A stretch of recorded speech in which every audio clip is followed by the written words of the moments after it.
Bonjour à tous et bonjour à toutes. Mon nom est Jonathan Pratt et je suis le directeur général du regroupement québécois des maladies orphelines. Aujourd'hui, on est en fait le 24 mars, pardon. Je regardais la mauvaise semaine dans mon calendrier. Donc, le mardi 24 mars. Et on reçoit, en fait, pour le 5e webinaire de la série de webinaires en collaboration avec RARE-QC et le RQMO. Aujourd'hui, on reçoit la professeure Cynthia Gagnon, qui, en fait, va nous parler de plusieurs trucs vraiment intéressants, dont le GRIM. Donc, j'en dis pas plus parce que je veux vraiment la laisser présenter. Cynthia, en fait, a plusieurs chapeaux et elle va justement nous en parler davantage. Donc, je la présente. Bonjour, Cynthia. Bonjour, Comment vas-tu? ça va super bien, très heureuse d'être ici aujourd'hui avec vous. Ben merci, merci d'avoir accepté l'invitation. Je sais que c'est jamais évident pour les chercheurs de présenter, surtout Mm. dans ces moments-là, au début de l'automne, puis au milieu de l'hiver, là, il y a Mm. toujours les subventions, il y a Mm. toujours plein de paperasse à remplir et tout. Donc, vraiment, merci de prendre un temps ce midi. Évidemment, avant d'y aller avec la présentation comme telle, peut-être justement te présenter quelque peu. Donc, je sais que tu as plusieurs chapeaux, comme je l'ai dit. Mm. Donc, je te laisse te présenter un petit peu plus, la question que les gens savent qui tu es. Oui, parfait. Donc, Cynthia Gagnon, je suis ergothérapeute de formation. Par la suite, j'ai poursuivi en recherche et je suis vraiment tombée, je dirais, en amour avec la clientèle atteinte de maladies neuromusculaires. On va en reparler.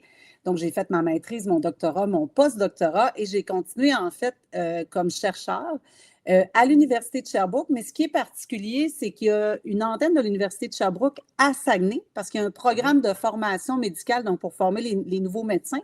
Donc, ils ont parachuté une couple de chercheurs à Saguenay, mais moi, je suis originaire du Saguenay, donc c'était facile. En fait, je ne quittais pas ma région. Je faisais juste transférer virtuellement à l'Université de Sherbrooke. OK. Et donc, ça, c'est mon premier rôle. Donc, je suis directrice du groupe de recherche interdisciplinaire sur les maladies neuromusculaires. Je vais en parler dans quelques instants. Qui existe en fait depuis 2006. Ça va être notre 20e anniversaire cette année et je suis Wow. directrice scientifique depuis 2011. Donc, ça fait quand même un bout de temps. Euh, Oui. Par la suite, je suis aussi en fait co-titulaire de la chaire génétique et parcours de vie en santé qui est au CIUS Saguenay-Lac-Saint-Jean et aussi directrice scientifique de la recherche au CIUS du Saguenay-Lac-Saint-Jean. Et en fait, un des membres fondateurs du Réseau canadien sur les maladies neuromusculaires. Donc, c'est un peu les chapeaux que j'ai aujourd'hui. J'en ai quelques-uns, mais Ben, wow, c'est tout à ton honneur. Puis effectivement, c'est vraiment un plaisir de te recevoir. Donc, écoutez, ceux qui nous suivent, que ce soit sur StreamYard directement, sur Facebook, LinkedIn ou YouTube, on va vous inviter à écrire vos questions et vos commentaires si jamais vous en avez dans la section prévue à cet effet. Puis, par respect pour le rythme, en fait, garder un rythme de présentation qui est normal et sain là, pour Dr Gagnon.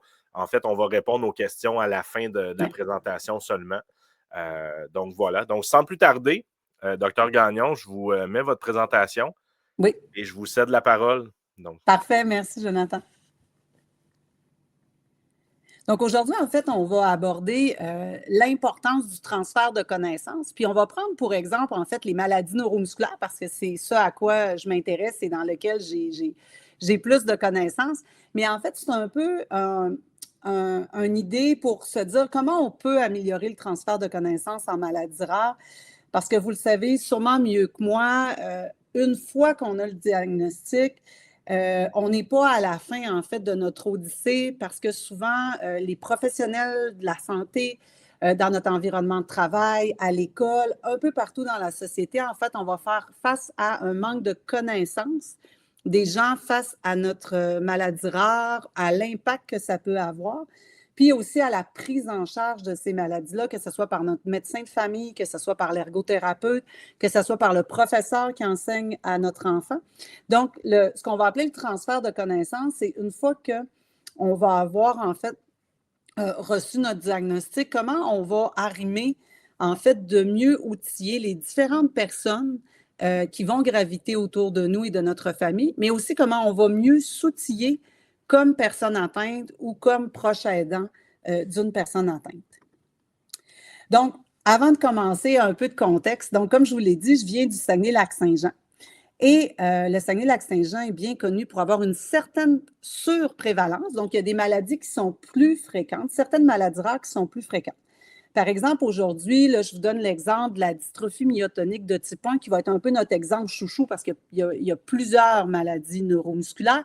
Donc, on pourrait s'y perdre un peu. Donc, on va utiliser une seule maladie neuromusculaire, mais qui est comme un peu un exemple pour les autres maladies.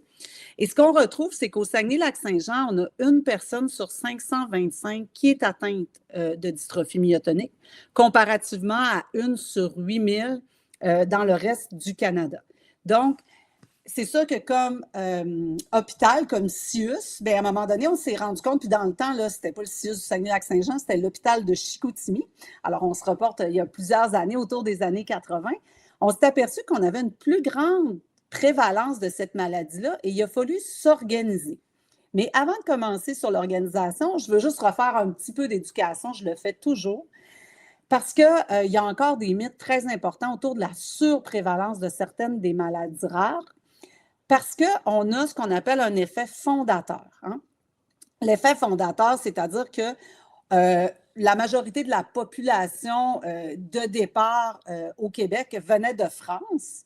Et par la suite, il y en a une petite portion qui a transféré vers Charlevoix et une autre plus petite portion qui a fondé le Saguenay-Lac-Saint-Jean.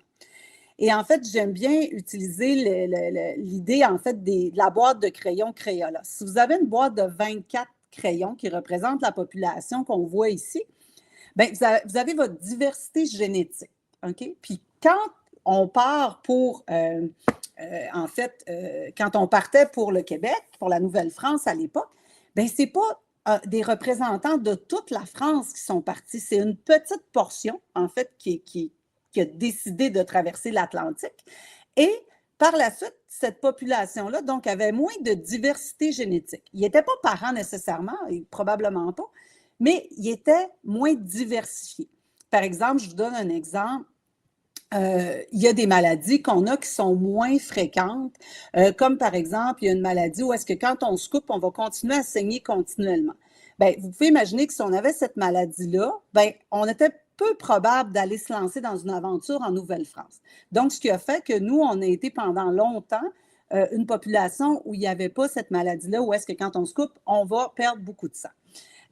Par la suite, en fait, on va avoir en fait cette diversité-là qui va traverser vers Charlevoix et qui va diminuer au Saguenay. Donc, c'est ce qu'on appelle un triple effet fondateur. Donc, il y a eu 3 migrations de population. Mais ce qui a été démontré par des analyses généalogiques, c'est qu'on a moins de consanguinité qu'ailleurs au Québec. Donc, l'idée là, qu'on se mariait entre cousins, entre parents proches, en fait, elle est totalement fausse. Parce que, à la blague, quand j'enseigne à Sherbrooke, je dis qu'en fait, on est moins consanguin qu'à Sherbrooke. Donc, il y a eu ça. Il y a eu aussi un effet multiplicateur parce que le taux de nativité a été extrêmement élevé. À l'époque de la colonisation, on faisait souvent des familles de 12, 13, 15 enfants. Et pour certaines de ces maladies-là, bien, ça prenait du temps. En fait, on avait eu le temps d'avoir nos enfants avant de savoir qu'on était atteint de cette maladie-là. Donc, on s'était reproduit. Et là, le cycle recommençait. Et à l'époque, évidemment, en 1838, on ne savait pas qu'on avait une maladie héréditaire. Et l'autre chose, vous avez vu tout à l'heure l'image, en fait, du Saguenay-Lac-Saint-Jean. Et vous voyez que pendant très longtemps, en fait, la seule voie d'accès, c'était le magnifique fjord du Saguenay, mais ce qui rendait, en fait, le processus, un processus d'isolement de la région et de faible immigration. Donc, voilà pourquoi on a cet effet fondateur-là. Puis cet effet-là, en fait, il est vrai pour tout le Québec, mais encore plus important au Saguenay-Lac-Saint-Jean. Donc, ça le fait qu'on a des maladies rares qui sont plus fréquentes. Aujourd'hui, on va s'intéresser, en fait, on en a plusieurs des maladies rares. On en a maintenant, je crois, c'est 32, mais vous allez avoir la présentation de Dr Simon Girard dans quelques semaines qui va vous parler de tout ça, qui sont des maladies plus fréquentes.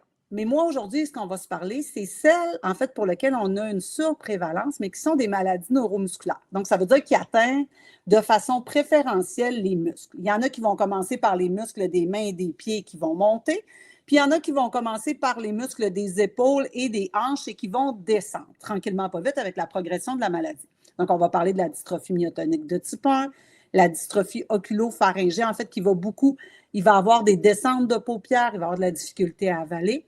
Et une autre maladie qui n'est pas une maladie neuromusculaire, mais qui est dans notre clinique, c'est l'ataxie récessive spastique de Charlevoix-Saguenay.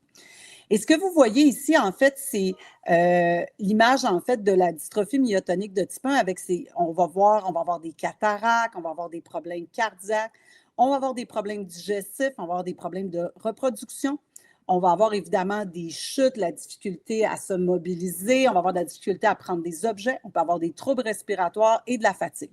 Donc, l'enjeu aussi, c'est que dans plusieurs de ces maladies-là, puis c'est quand même important parce que souvent, on va faire beaucoup de transferts de connaissances sur un aspect de la maladie. Tu sais, on va dire, ah là, il y a un problème cardiaque, on fait beaucoup de transferts de connaissances là-dessus, ou il y a beaucoup de problèmes. Mais en fait, beaucoup de maladies vont avoir des aspects multisystémiques et c'est important, et c'est pour ça que j'ai pris l'exemple de la dystrophie myotonique, c'est qu'elle touche à peu près tous les systèmes. Donc, quand on va penser à notre transfert de connaissances, il faut s'assurer qu'en fait, on ne pense pas juste à notre neurologue.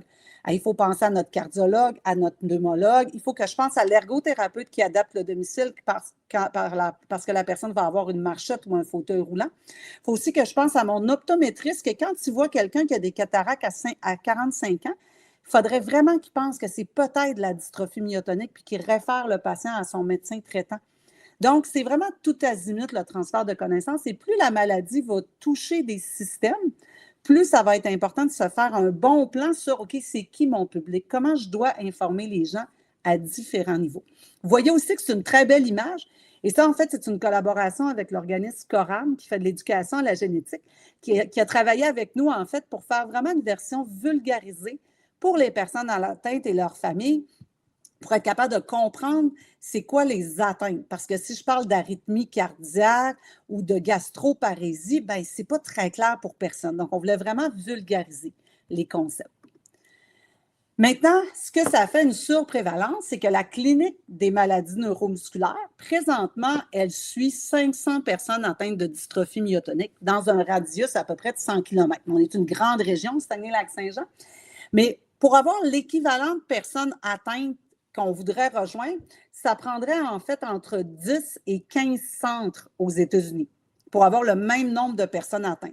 Donc, c'est sûr que ce que ça l'a permis, c'est de développer de façon assez exceptionnelle la recherche, mais aussi toute la compétence clinique, tout le savoir clinique, parce que les intervenants voient énormément de patients. Mais ce n'est pas juste les intervenants de la clinique neuromusculaire, c'est les gens des CLSC. Vous allez voir, on a des collaborations avec eux. Les médecins de famille en voient beaucoup plus qu'un médecin de famille habituel, par exemple, dans la région de Montréal.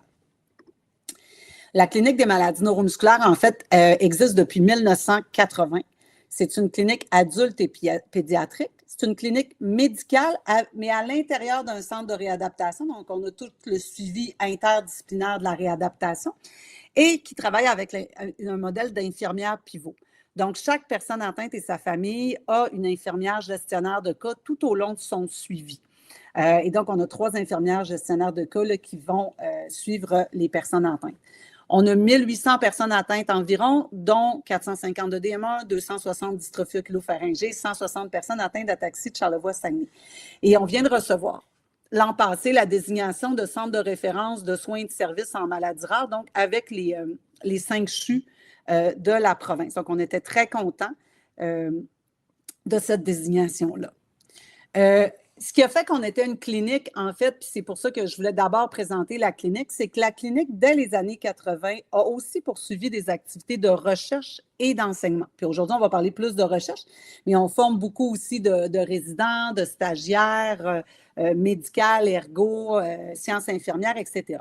Donc, notre équipe de recherche s'est bâtie avec le temps.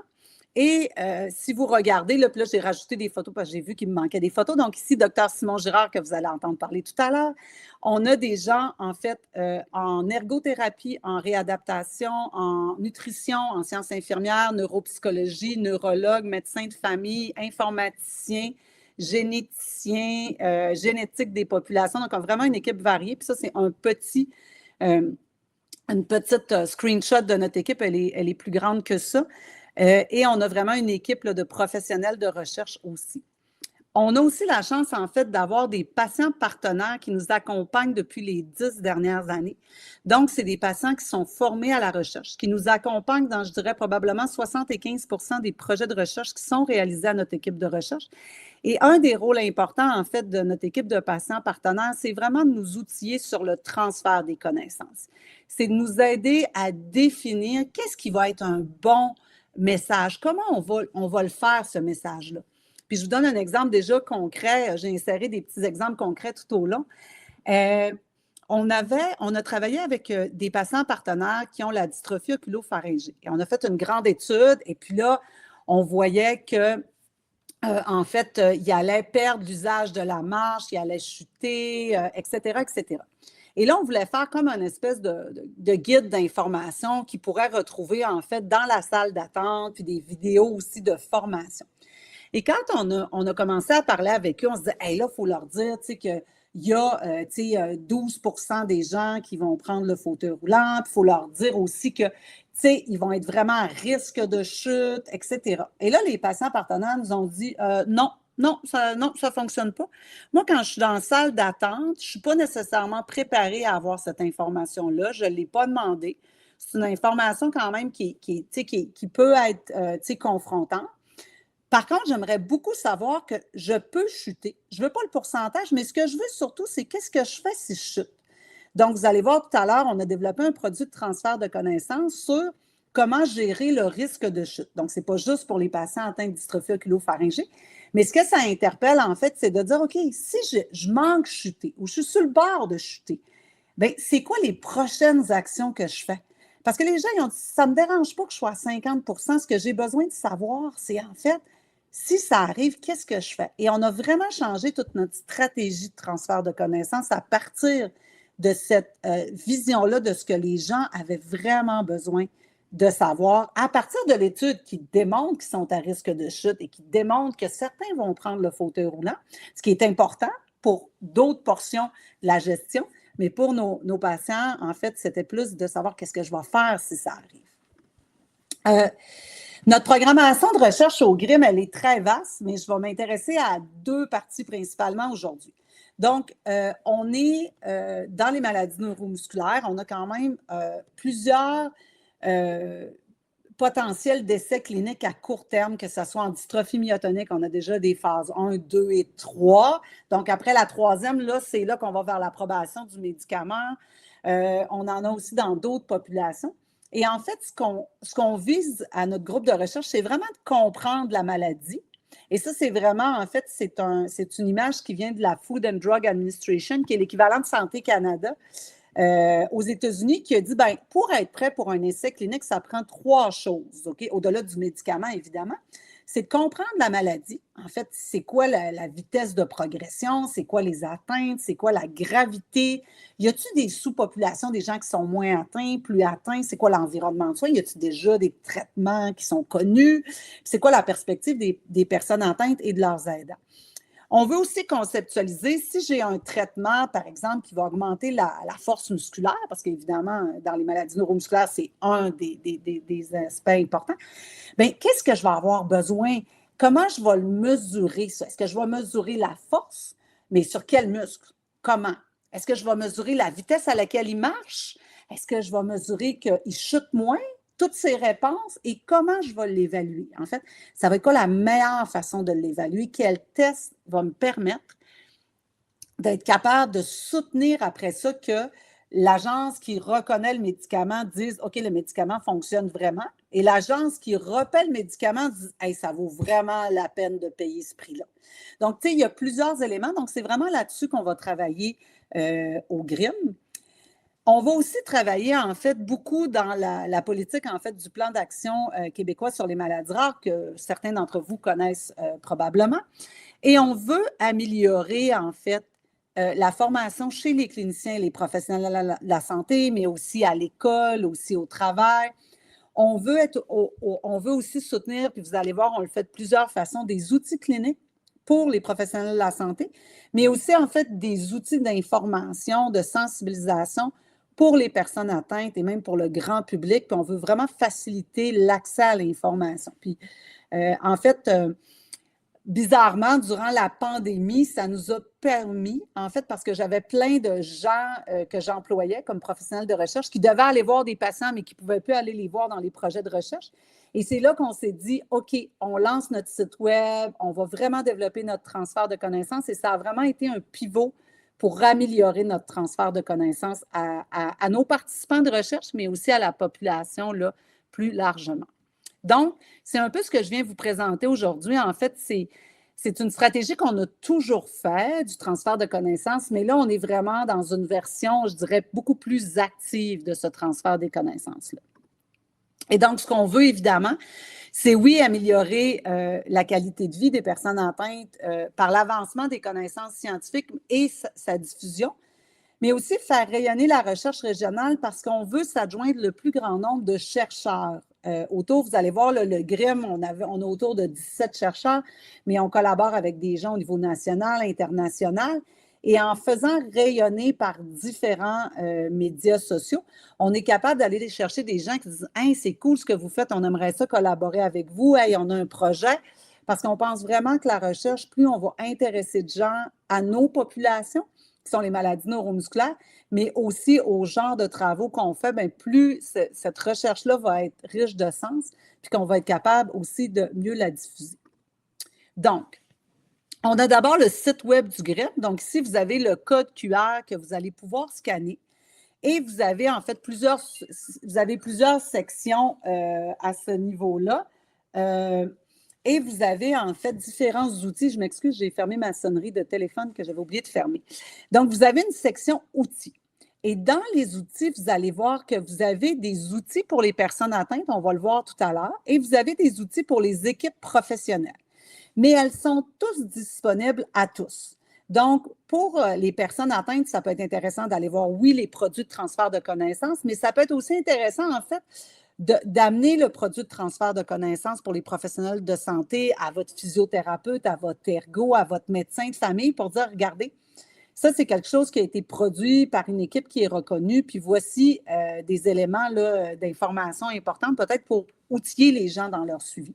Donc, il y a plusieurs stratégies, mais pour moi, les personnes atteintes et leurs familles, ça fait longtemps qu'on travaille pour, en fait, développer ce que j'appelle qui deviennent des vecteurs de transmission. C'est-à-dire qu'on réussisse à les outiller avec des produits professionnels qui peuvent amener à leurs professionnels de santé, mais que les professionnels de santé vont être sûrs que c'est des bons produits, que ce n'est pas quelque chose qui a été downloadé sur le web. Là, il faut que j'aille voir, c'est une bonne source, mais vraiment développer des produits qui ont en fait une certaine crédibilité déjà d'office pour être capable que la personne se dise « Ah, OK, mais je vais prendre le temps de le feuilleter, je vais prendre le temps de le lire, je vais prendre le temps d'aller m'informer plus. » Donc, on a plusieurs éléments. On a des capsules de vulgarisation, vous allez les voir tout à l'heure. On a des programmes d'entraînement, des dépliants informatifs.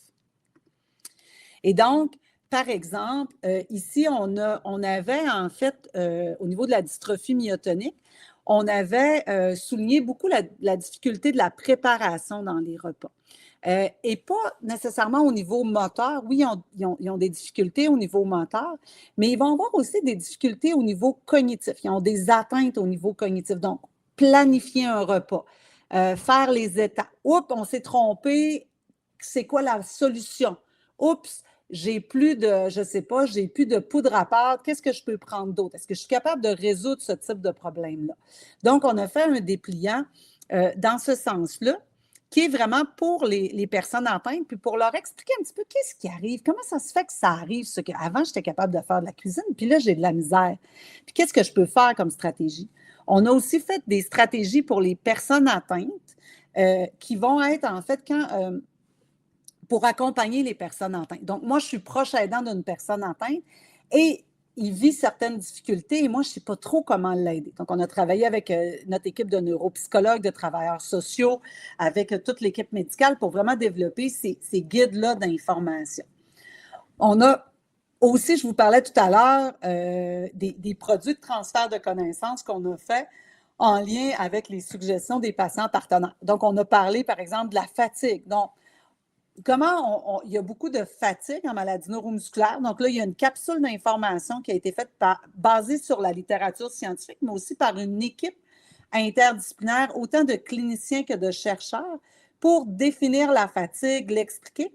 Et ça a vraiment été fait en collaboration avec les patients partenaires. Donc, à chaque étape, les patients partenaires nous arrivaient « Hey, c'est pas clair. Non, c'est pas ça que j'ai besoin. Ça, je voudrais en avoir un petit peu plus. » Fait qu'on a vraiment travaillé en collaboration avec eux. Et on va dans des sujets un petit peu plus variés, comme l'importance des vaccins. Parce qu'il y a plusieurs études qui démontrent que dans certaines de ces maladies-là, un des facteurs, une des causes de décès les plus fréquentes, c'est les pneumonies. Il faut s'assurer que nos patients comprennent bien que c'est pas juste le fun de se faire vacciner, c'est peut-être bon, mais c'est vraiment important d'aller se faire vacciner puis d'avoir les traitements en jour pour prévenir, par exemple, les pneumonies. On a aussi, on vous l'a dit, on veut favoriser la formation des intervenants, des professionnels de santé. Et en fait, on s'est intéressé à des sujets aussi un peu, je dirais, atypiques ou moins communs. Donc, on a beaucoup travaillé et ça résulte en fait vraiment d'une demande d'un parent d'une personne atteinte il y a très longtemps qui m'avait abordé en disant, Cynthia, j'étais dans une conférence où il y avait des chercheurs, des cliniciens, des patients qui m'avaient dit, Cynthia, écoute, moi, je ne sais pas comment je vais adresser la sexualité avec mon fils. Son fils était atteint de la dystrophie myotonique. Lui n'était pas atteint, c'était sa conjointe qui était atteinte, mais très peu. Son fils, beaucoup plus sévèrement. Il dit, je ne sais pas comment je vais y expliquer parce que avec ses déficits à lui, ça allait être difficile de rencontrer une fille, de pouvoir se trouver une partenaire de vie, comment il allait gérer ça. Il y avait beaucoup d'enjeux. Et donc, il me dit, l'année prochaine, là, la prochaine conférence, je veux que tu nous parles de sexualité. J'ai fait comme, ben là, je suis ergothérapeute. Il m'a dit, je ne fais pas vraiment ça, mais OK. Et donc, suite à ça, on a fait un travail et maintenant, en fait, on a un guide de pratique sur la sexualité pour les ergothérapeutes, pour les physiothérapeutes et pour les infirmières qui s'en vient, qui est presque sous presse. Et on a donné beaucoup de formations, de conférences sur la sexualité aux personnes atteintes, mais aussi aux professionnels de la santé. Qu'est-ce qu'on peut faire pour soutenir la sexualité dans les maladies neuromusculaires? Et vraiment, ça a été un de mes projets chouchous de transfert de connaissances parce que ça a vraiment répondu à un besoin des personnes atteintes. Et l'année d'après, je vous promets, j'étais en train de faire une conférence sur la sexualité, mais pas juste aux personnes atteintes, j'en ai donné une aussi aux cliniciens puis aux chercheurs. Et donc, je l'ai redonné à quelques reprises. Mon étudiante, maintenant au doctorat, a pris le relais, mais il y a vraiment une programmation qui continue là-dedans. On avait aussi, en fait, et ça, je vais y revenir, on a travaillé sur des programmes d'exercice pour les personnes atteintes de maladies neuromusculaires parce que c'était vraiment un souhait de la communauté. Puis je vais vous faire la petite histoire de ce projet-là. Donc, en fait, en général, comment ça fonctionne, en fait, le transfert de connaissances quand on est chercheur? Là, notre perception de ça, c'est que, ben, on fait d'abord de la recherche parce que pour transférer des connaissances, il faut en acquérir. Donc là, je vous parle d'un projet que j'ai fait avec ma collègue Élise Duchesne, en fait, qui était en leadership de ce projet-là et qui a développé, qui est physiothérapeute, chercheur en physiothérapie, puis qui a développé un programme d'exercice chez les hommes et les femmes en dystrophie myotonique qu'on peut faire dans notre gym de quartier. Bon, là, évidemment, ce n'était pas fait dans le gym de quartier, c'était fait à l'université. Alors, quand même assez simple. On fait des squats, on fait des leg press, on fait de l'extension du genou, l'abduction des hanches, puis les fléchisseurs plantaires qui sont des groupes qui sont fortement impactés par la dystrophie myotonique. La première étape, là, c'était de démontrer que c'était sécuritaire. Donc, on a pris des biopsies musculaires avant, on les a entraînées, puis après ça, on a repris des biopsies musculaires, puis je vous montre un petit peu qu'est-ce qu'on a fait. Donc, on les a évaluées, on a pris des prises de sang, des bilans musculaires, on a fait des tests fonctionnels de marche, d'endurance, de fatigue, d'apathie. On les a revus à 6 semaines, donc on les a entraînés 12 semaines. Et là, à 12 semaines, on les a réévalués. Puis on a regardé quel était le maintien de l'effet de notre programme à 3 mois et à 6 mois. Et bon, rapidement pour vous dire, on a eu plein de beaux résultats qu'on a publiés dans plein de revues prestigieuses. Ça l'a fait un hit, puis ça, c'est une partie des papiers qu'on a publiés.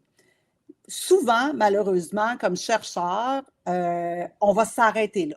OK? On va s'arrêter à cette étape-là.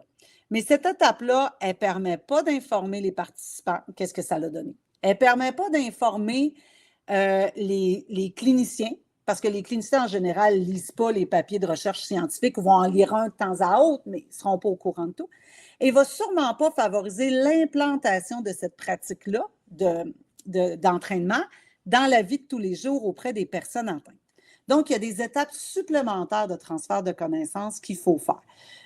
Et donc, ce qu'on a fait, et c'est important parce que je vous donne l'exemple ici, en fait, en 2025, en 2024, l'Organisation mondiale de la santé a regardé, bien, parmi les gens qui sont atteints de maladies neuromusculaires. Donc là, ici, c'est un peu petit, mais on a la DM, on a la Duchenne, on a la dystrophie facio-scapulo-humérale, etc. Combien de gens sont sédentaires? Combien de gens sont un peu compliants avec des exercices aérobiques et combien sont compliants? Alors qu'on sait que ça a été démontré, c'est extrêmement... il y a beaucoup de bénéfices à faire de l'activité physique, soit aérobique, soit en entraînement en force musculaire. Pour différentes pathologies, il y a des recommandations différentes, évidemment, mais c'est quand même bénéfique. Et ce qu'on voit, c'est que la vaste majorité, c'est-à-dire la ligne noire et grisée, ne sont pas compliants au guide de recommandations. Donc, puis pourquoi on ne le sait pas? Mais est-ce que c'est parce qu'ils savent qu'ils peuvent en faire? Est-ce qu'ils savent comment le faire? Est-ce que leur intervenant va leur dire? Parce que moi, j'ai eu des conférences où il y a des médecins qui disaient aux patients atteints de dystrophie myotonique que c'était dangereux de s'entraîner. Il a fallu qu'on fasse des interventions pour leur dire non, non, non, ça c'était il y a 15 ans, là.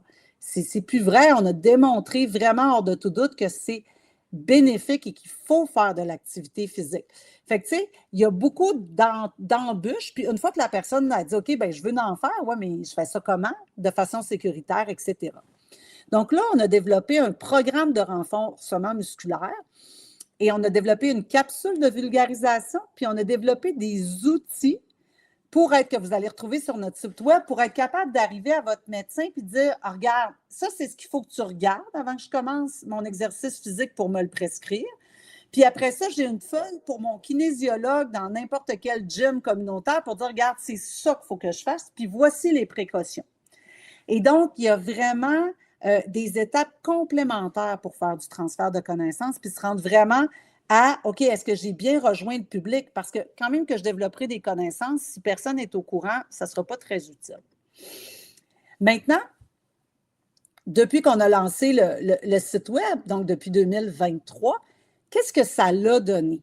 Ce qu'on voit, c'est qu'on a eu beaucoup de couverture Google, de vues de page, et c'est un site uniquement en français. Là. Donc, 56 000 vues de couverture Google, c'est excellent pour un site francophone. On est en train de collaborer avec un généreux donateur qui va nous faire la traduction en anglais du site web. On a les pages qui ont été vues et les visites pour Google. Et on a maintenant certains outils d'intelligence artificielle qui consultent nos sites web pour s'abreuver de nouvelles connaissances. Là-dessus. Et on a une personne qui est dédiée aux communications, en fait, 2 jours et demi semaine au GRIM depuis 2022, notre fabuleuse Amélie. Ce qu'on voit aussi, c'est qu'on voulait aussi avoir des publics différents. Donc, Facebook est plus pour notre réseau de personnes atteintes de famille et plus largement les gens qui nous suivent. Les mamans et les papas des chercheurs, des étudiants qui sont contents de voir ce que leur enfant fait de façon vulgarisée, puis qu'enfin, ils comprennent ce que leur fille ou leur fils fait tous les jours. Et LinkedIn, en fait, notre réseau professionnel. Et on voit qu'on est en constante augmentation, en fait, de notre population. Et ce qu'on voit, en fait, c'est vraiment là une augmentation, en fait, fulgurante là, des vues de nos contenus, des partages. Et c'est vraiment, en fait, encourageant de voir que les gens suivent ces actualités-là, les consultent et vont les lire. Et on a un temps de lecture quand même assez élevé. Là, on est au-dessus de la moyenne de la majorité des sites qui se comparent. Fait que ce qu'on produit répond aussi à une certaine partie à des besoins.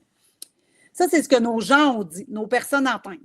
Super intéressant, l'impact du sommeil est tellement énorme, ne jamais négliger ça. Bravo de l'avoir étudié de façon objective. Donc, on avait fait un posting sur nos travaux sur la somnolence. Quelque chose qui était intéressant aussi, on semble accorder beaucoup d'importance aux limitations de mobilité, alors que les limitations de la communication, difficulté à parler, à prononcer, la fatigue sont pour moi des facteurs beaucoup plus invalidants socialement. La deuxième personne qui répond, moi aussi, beaucoup de misère à parler, j'ai été obligée de renoncer à mon travail car je parlais beaucoup et les gens ne me comprenaient pas. Et la personne 3, qui est une proche, je vous comprends, mon conjoint aussi a de la difficulté à parler, c'est très problématique et frustrant pour lui. Fait qu'on a des échanges, des gens qui vont commenter nos publications, qui vont faire du pouce sur ce qu'on est en train de dire. On a une maman qui dit « Beau projet, effectivement, c'est les troubles cognitifs très présents chez les personnes atteintes comme mon fils à l'école qui passent pour de la paresse. » Et là, elle se fait dire « Non, c'est pas de la paresse, c'est quelque chose qui fait partie de la maladie. Ça s'appelle autrement, c'est comme un bras cassé, mais c'est juste que c'est dans le cerveau, fait que ça paraît moins. » Donc, c'est vraiment intéressant de voir les échanges. On a aussi des journées d'information dédiées en fait à nos participants de recherche, puis je vais vous présenter un petit peu.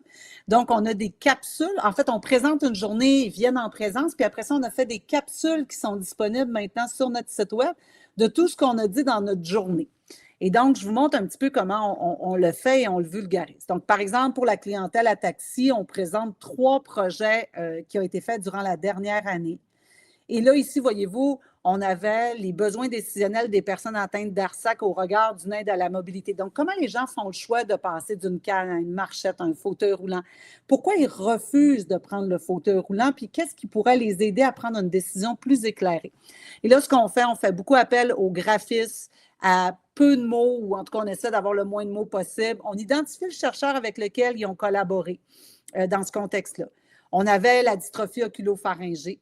Et là, on a parlé beaucoup d'un guide de pratique qui est maintenant disponible. Donc, vous avez le code QR pour vous entraîner pour la dystrophie oculopharyngée au niveau cardiovasculaire. C'est un programme qu'on a fait une collaboration avec les Pays-Bas. C'est un programme qui vient des Pays-Bas qu'on a en fait travaillé ici avec une nouvelle clientèle.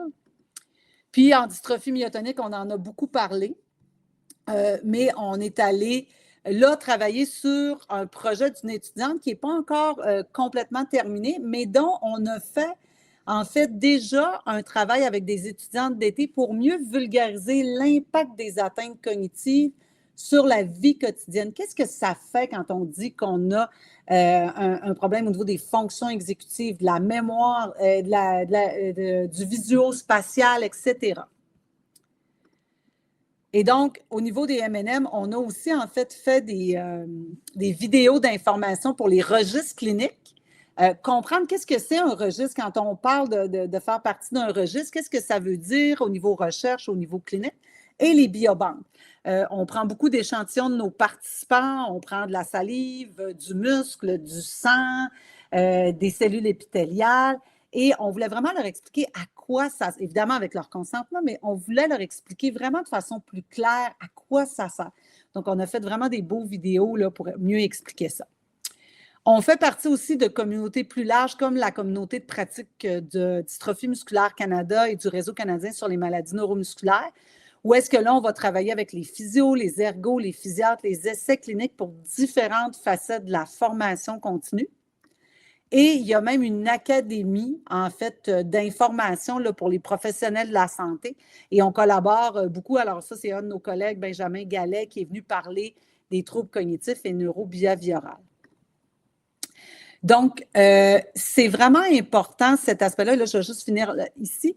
C'est vraiment important. Et en fait, ce que ça nous amène, puis je voulais juste faire une mini publicité, on va avoir en fait le Congrès international de dystrophie myotonique de type 1, le Congrès mondial qui s'en vient au Saguenay-Lac-Saint-Jean, en fait, du 26 au 29 mai. Et le 30 mai, c'est la journée des personnes atteintes de dystrophie myotonique de type 1. Donc, il va y avoir un événement à Montréal, un événement à Saguenay. Donc, si jamais ça vous intéresse, il y a un autre code QR. Et donc, en fait, aujourd'hui, ce que je voulais vous donner, c'est un peu l'ensemble des possibilités qu'on peut développer, puis comment on doit organiser ce transfert-là des connaissances pour et par les personnes atteintes. Je pense que c'est vraiment important parce que nous, on ne se passerait plus de nos patients partenaires à toutes les étapes du projet de recherche, mais notamment au niveau du transfert des connaissances pour être capable de bien l'arrimer. Puis, on veut toujours améliorer notre processus de retour aux participants de recherche aussi parce qu'on pense que les participants vont souvent contribuer, mais ne vont pas recevoir beaucoup de nouvelles des projets de recherche à laquelle ils ont participé. Donc, c'est quelque chose qu'on est en train de développer. Je ne peux pas en parler maintenant, mais l'année prochaine, je vais pouvoir en parler.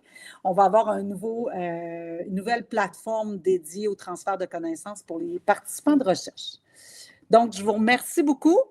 Vous pouvez vous abonner à notre liste de diffusion si ça vous intéresse. Et merci beaucoup à l'invitation à Jonathan de m'avoir invité là, à venir présenter au Réseau Rare Québec. Donc, voilà.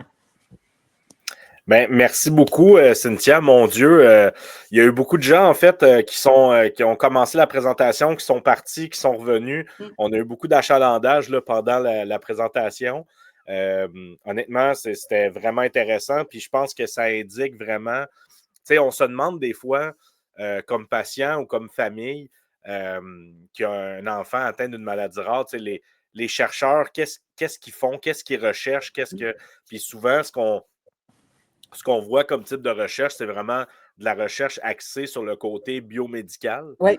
Donc, on recherche un gène muté, on recherche une protéine qui ne fonctionne pas bien et tout. Je trouve ça intéressant parce que là, avec ce que tu nous as montré, ça va vraiment focuser sur d'autres aspects de la vie quotidienne, Oui. puis sur des aspects plus fonctionnels de la vie. Donc, on ne va pas juste chercher, oui, la cause de la maladie, puis trouver un traitement qui est vraiment, évidemment, très important et le nerf de la guerre, là. Mais aussi, c'est dans le moment, là, est-ce qu'il y a quelque chose quand même qu'on peut faire pour aider à se sentir mieux Mhm. avec la maladie et tout ça. Donc, je trouve ça vraiment fascinant là, de voir à faire de l'exercice, à avoir un meilleur sommeil, l'aspect sexualité aussi, que des Mhm. fois, on peut l'oublier, mais ça nous amène la création d'endorphines, ça nous amène toutes sortes d'autres bienfaits. Oui. Ouais, vraiment, super présentation. Je vais nous mettre en grand, Cynthia, si tu le veux Oui. bien. Parfait. On a quelques commentaires. On a l'élite Antoniane qui dit merci Mhm. pour cette belle présentation et pour avoir mis en valeur l'importance du partage des connaissances et de l'implication des patients partenaires. Et merci d'avoir partagé tous les outils disponibles pour les chercheurs, les professionnels de la recherche et les patients. Mhm. Effectivement, hein, des fois, là, puis ça, là, on n'arrête pas de le dire, nous, à RQMO, il y a beaucoup de ressources qui existent, c'est juste qu'on ne les connaît pas. Oui. On n'est pas capable de les trouver. Puis malheureusement, dans Google, tu l'as mentionné, il y a tellement d'affaires qui existent que est-ce que c'est véridique? Est-ce qu'on peut vérifier justement les propos là, et ce qui est mis sur les Oui. sites web? Ben, des fois, ce n'est pas toujours le cas. Puis les intelligences artificielles, tu en as parlé un petit peu, Mhm. euh, ils s'abreuvent d'un peu de tout. Donc, il y a du faux, il y a du vrai, il y a du. Donc, le patient, la famille qui regarde ça après puis qui dit ah, ben, on a un pedigree de Mhm. qu'est-ce qu'on peut faire ou on va chercher de l'information sur la maladie. Ben, c'est pas tout à fait juste. Là, Non. donc, merci beaucoup, Puis, Lilith, pour mhm. ton commentaire. Je Je sais peux pas si juste tu faire veux. du pouce là-dessus. Tu sais, Ouais. on a, par exemple, en dystrophie oculopharyngée, ce qu'on a en fait pas découvert, mais ce qu'on a réussi à démontrer, c'est qu'il y a un peu deux profils. OK? Il y en a un qui a plus de dysphagie, beaucoup plus de dysphagie, mais il y a un autre profil qui est moins, en fait, qui est moins discuté, mais qui est celui qui a plus de problèmes à la mobilité. Mais quand on arrive, il y a deux sœurs qui arrivent, puis là, il y en a une plus vieille ou la cousine ou tout ça, bon, parce que c'est des maladies dominantes, là, fait que si tu l'as, je veux dire, ça veut dire que ta mère ou ton père l'avait, il y en avait un Oui, des deux c'est qui ça, l'avait. ça Bon, se transmet. Ouais. ça se transmet. Et là, c'est tout le pronostic. Hey, mais je vais-tu être aussi sévère que ma soeur? Mais avant, on n'avait pas de réponse. Puis là, ce OK. qu'on commence à comprendre, c'est de dire, bien, il y a différents profils. C'est pas monolithique, c'est pas tout pareil, ça ne Mhm. passe pas tout dans le même tordeur. Puis là, il y a des gens que ça leur apporte une certaine forme de OK, ben moi, les problèmes de mobilité, je peux vivre avec. Ce que je trouvais tannant, c'était plus OK, ça va arriver, mais peut-être plus tard, peut-être moins important. OK, là, je comprends mieux qu'il y a des variations. Mais tant qu'on ne l'a pas étudié, mais tu sais, le transfert de connaissances, c'est ça aussi, c'est que des fois, l'Internet va nous donner la réponse générale, mais Mhm. sans la finesse de dire, OK, mais il existe des choses différentes à l'intérieur de cette réalité-là. Puis des fois, tu lis quelque chose, il y a des passants, ils étaient complètement. Non, mais là, j'ai vu qu'il y a de la déficience intellectuelle, mais là, tu peu, je vais avoir de la déficience. Non, non, tu n'auras pas de déficience intellectuelle. C'est pas ce profil-là qui va avoir de la déficience. C'est pas toi, ah, OK, là, il nommait ça, j'avais peur, etc. Tu sais, fait que Ouais. c'est des choses comme ça, je pense qu'il y a ça aussi qui est Il y a des important. nuances, c'est ça exactement. Il y a Oui. des nuances à apporter, puis malheureusement, on les a pas toujours. On a justement, Victoria, notre responsable recherche et Mm. partenariat, qui dit que c'était une présentation très, très complète. Bravo. Puis je joins ma voix à Victoria, honnêtement. Puis je comprends qu'il n'y a pas, il y a pas de questions là, dans les commentaires. C'est Mm. vraiment des excellents commentaires, mais c'est très clair. Puis je pense que l'objectif de démontrer justement qu'est-ce qu'un bon partage de connaissances peut amener au sein des, au niveau des bénéfices pour les patients Mm. et tout. Je pense que ça, c'est vraiment important. Puis Je pense qu'on, tu sais, tranquillement, pas vite, là, on parlait avant d'entrer Ouais. en direct, on parlait de Navinat, on parlait de plein d'initiatives justement pour faire en sorte là, qu'on puisse donner accès à ces ressources-là ou à de Ouais. l'information de qualité. Tu sais, je pense que tranquillement, pas vite, on va être capable d'avoir une banque de ressources. Puis éventuellement, si on peut avoir une page web gouvernementale avec Ouais. toutes ces ressources-là en maladie rare, tu sais, dédiées, comme ça va justement faciliter là, la recherche d'informations pour les patients. Tout à fait. On a Lilith qui a une question, en fait, Cynthia. Donc, y a-t-il d'autres groupes de patients et chercheurs en dehors du Québec ou du Canada atteints de maladies neuromusculaires causées par des effets fondateurs avec lesquels vous collaborez? Parce que là, tu as mentionné que vous avez des collaborations nationales, internationales, fait que j'imagine que ça peut en faire partie, mais c'est quoi les groupes, si tu peux nous en dire plus? Oui, un petit peu. Il y a des sous-groupes, là, je dirais, là, comme par exemple en Espagne, il y a les Pays basques, où il y a aussi un effet, ben, le Pays basque là, qu'ils appellent, là, mais c'est Ouais. pas un pays, mais il fait quand même ça, le Pays basque. C'est ça. Mais il y a là qui va avoir une surprévalence, par exemple. Là. Fait qu'il y a quelques groupes où est-ce qu'il va y avoir d'autres surprévalences. Fait que oui, on travaille, là, on a vraiment des réseaux, je dirais. Il y a une grosse étude présentement là, qui s'appelle NDM1, par exemple, là, que c'est 700 personnes atteintes dans, je pense que, il ne faut pas me prendre au mot, mais je pense que c'est 32 pays qui collaborent sur des projets de recherche. Fait que oui, il y a des très grandes Wow. initiatives, autant là, parce qu'en fait, mettons la dystrophie myotonique de type 1, c'est la forme la plus fréquente de maladie neuromusculaire chez l'adulte. Donc, elle est présente partout. Et l'effet fondateur, en fait, ce qu'on a démontré, parce que justement, on présente là une conférence là-dessus, mais on compare avec la France et on n'a pas de différence. En fait, on dirait qu'on a copié-collé nos banques Excel. Tu sais, l'âge, le nombre de répétitions CTG, qui est le gène muté, Ouais. etc. On est pareil. Donc, ça amène pas, on ne pense pas que ça amène que les populations sont différentes, mais sont plus fréquentes. Donc, ça nous permet d'avoir des programmations de recherche beaucoup plus faciles à mettre en place. C'est sûr que quand tu as 500 patients dans 5 km de radius, là, c'est super. C'est Ben vraiment oui, idéal. effectivement. Effectivement. Cynthia, on a épuisé. Puis, tu sais, même moi, là, Parfait. au fur et à mesure de la présentation, j'essayais de me dire, OK, je vais essayer. Tu sais, comme ancien chercheur, tu sais, des Oui, fois, on veut toujours. Puis, je me souviens, moi, quand on est modérateur, on essaie au oui, moins d'avoir une question comme ça. Si le public n'en a pas, ben, oui. il y en a. Là, j'ai été chanceux. L'élite m'a un peu sauvé parce que, honnêtement, tu sais, j'ai pas de questions. C'était vraiment super clair. C'était très intéressant de partager tout ça. Puis honnêtement, pour ceux qui vont l'avoir raté, ben, ils vont pouvoir regarder là, Oui, en différé. exactement. Donc, ça va être encore disponible là, sur nos réseaux sociaux, donc Facebook, LinkedIn, YouTube. Si jamais vous avez des commentaires, n'hésitez pas à les Oui, mettre. On pourra y revenir là, avec Dr Gagnon, puis écrire les réponses là, justement dans les commentaires. Donc là-dessus, ben, Cynthia, je te remercie encore une fois de merci. t'être prêté au jeu. Merci pour l'excellente présentation. C'était vraiment excellent. Donc, je ne sais pas si tu as un petit mot de la fin avant qu'on se quitte aujourd'hui. Sinon, je vais dire bonne fin de journée à tous et à toutes, puis au plaisir de se revoir dans le prochain webinaire là, avec, justement, tu en as parlé plus tôt dans ta présentation, docteur Simon Girard. Donc, voilà. Merci beaucoup encore pour l'invitation. Bye bye. Bye bye.